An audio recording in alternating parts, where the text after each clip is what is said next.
তুই আবার আমাকে কেন স্মরণ করেছিস রে মা? তবে সে চাঁদ সদাগর আমার কি হাল করেছে পিতা দেখেন। তোর হস্তে বন্দি কে করেছে রে মা? সে যে চাঁদ সদাগর। পিতা হ্যাঁ। ওরে ওরে চাঁদ সদাগর, একমাত্র মেয়ে আমার তার হস্তে করেছে যে বন্দি, তাই আবার ওই বিষাক্ত তিন শুনে রাগ হতে।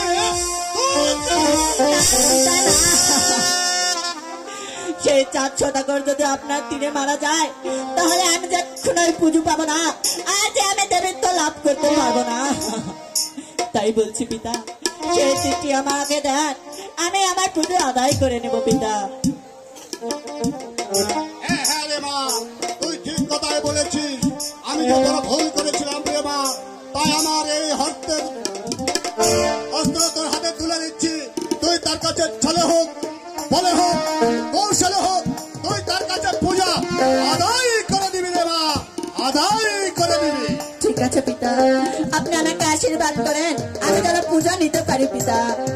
আমার আশীর্বাদ তুমি শিরোধার্য রে মা, শিরোধার্য, শিরোধার্য। আর যদি তুই কোনো বিপদ আপদে পড়িস তাহলে আমাকে স্মরণ করবি, আমি তোকে উদ্ধারই করব, উদ্ধারই করব, উদ্ধারই করব।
তুমি এখানে কি করছো?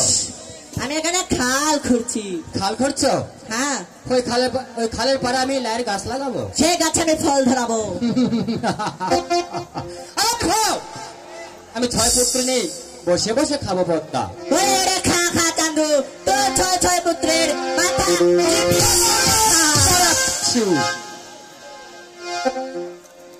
হায় ভগবান, তাহলে আমি কি ভুল করেছি?